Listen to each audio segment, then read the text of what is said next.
네, 이번에 미래정원 프로젝트에 참여하고 있는 이종국 작가입니다. 저는 지역이라는 거를 좀 중요하게 보고 있거든요. 그래서 이제 지역이라고 하면은 뭐 절기하고 또 연관성이 있어요.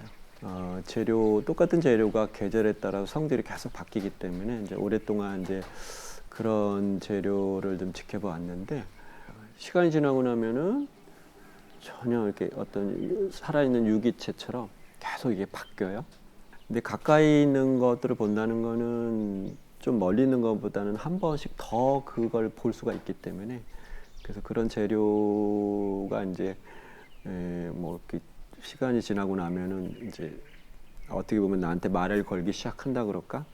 뭔가 나는 마르면 이런 색이야. 뭐 마르면 뭐 이 부분은 잘 갈라져. 벌레가 잘 생겨. 뭐 이런 거를 알아가는 것 같아요. 그러고 나면은 이 재료 갖고 내가 어떤 요리를 할 수 있구나. 뭐 이런 생각을 들게 되는 거죠. 그리고 이제 궁극적으로는 이 자연의 재료는 고갈되는 게 아니라 이듬해 또 그 재료가 또 다시 새순에서 이렇게 올라온다는 거지. 거기에 묘미가 많이 있었던 것 같아요. 1년 지나면 또 저 재료가 이렇게 수북하게 올라오니까 저건 뭔가 삶하고 연관해서 봐야 되겠다. 이런 것들을 이제 계속 보게 됐고, 그러다 보니까 이제 그게 이제 계절에 따라 성질이 바뀌는 것들을 알게 되고, 색깔 또는 뭐 유연성, 그런 것들이 다 이제 다른데 거기에 재밌는 요소들이 상당히 많이 포함되어 있고, 굳이 사지 않아도 그런 풍부한 재료들이 주변에 많고, 또 재밌는 거는 그러니까 변하는 거는 아름다운 거니까 우리가 지금까지 뭘 재료를 너무 변하지 않고 견고한 거 쓰려고 했는데, 사실 견고한 거가 생태계에 훨씬 위험한 거기 때문에 오히려 변하고 이런 좀 성질이 자꾸 변하는 거를 이제는 좀 아름답게 봐야 되지 않을까.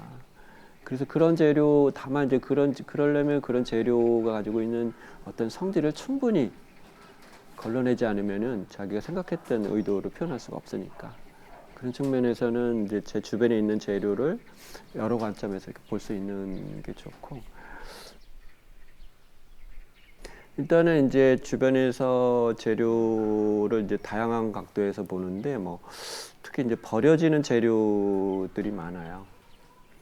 그러니까 저희 마을 같은 경우는 뭐 이렇게 해마다 이렇게 가로수로 이렇게 은행나무가 있는데 그 가지를 해마다 주기적으로 자르더라고요. 계속 나오니까 이듬해도 또 나오겠구나 이 재료가. 그러면 이 재료를 뭔가 더 이렇게 연구해볼 가치가 있는 재료라는 걸 이제 생각하게 되는데, 그러면은 이제 그거에 맞는 도구나 뭐 이런 것들이 또 시중에서 있는 도구랑 잘 안 맞을 수가 있어요. 그래서 뭐 때로는 도구를 만들어 하기도 해야 되고, 그 지역적에 있는 재료나 소재를 쓰기 위해서는 도구나 이런 것들도 또 바뀌어져야 돼요.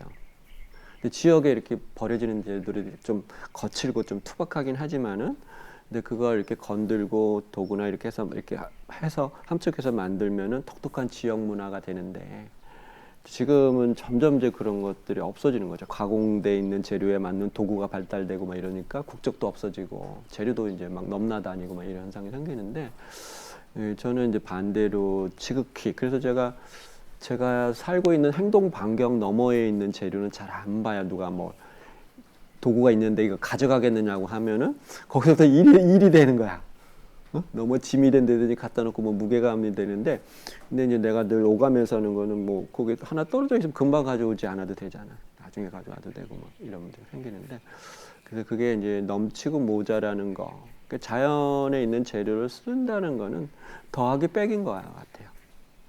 넘치고 모자라는 것들을 채우고 빼고 뭐 이러는 거기 때문에, 그런 거를 이제 아마 시중에 있는 재료 갖고는 충족이 안 되기 때문에 그 도구 이렇게 만드는 거 이런 거에도 관심 많이 가져야 되고, 지금은 이제 이번에 그 화분을 갖고 참여를 하는데, 그게 이제 그 농부들이 여러 농부가 결합이 돼 있어요. 이게 뭐 깨 농사를 짓는 사람도 있고 콩 농사를 짓는 사람도 있잖아요. 뭐 고추 농사를 짓는 사람도 있고. 그 친구들이 작업하는 거는 되게 구절초 농사를 져요. 그래서 필요한 약성분을 다 빼고 그 이제 나머지 찌끄러기 그거를 이제 닭섬유랑 혼합을 해서 그걸 화분을 만드는 거예요. 근데 그 재료만 갖고는 화분이 안 돼요. 닭을 섞어야 돼요. 닭을. 닭이 이제 저기를 고추대나 깻대를 파쇄해가지고 그걸 붙들어 주는 게 닭섬유예요. 닭도 안 좋은 닭을 쓰는 거예요. 되게 거칠은, 되게 바닥에 있는 닭. 그거는 그냥 땅에다 묻으면 그냥 거름이 되기도 해요. 실내에서 만약에 그걸 키울 경우에는 닭섬유 들어가니까 닭섬유는 수분을 흡수하거든요. 그래서 습도 조절을 뭐 완벽하지는 않지만 어쨌든 수분을 붙들었다 내보냈다 하는 그런 역할도 하게 되고, 그리고 이제 무엇보다도 이제 뭐 지금 우리가 막 이런 플라스틱 같은 이런 걸 안 쓰고도 그런 화분을 만들 수 있다라는 그런 여러 가지 기능이 있죠.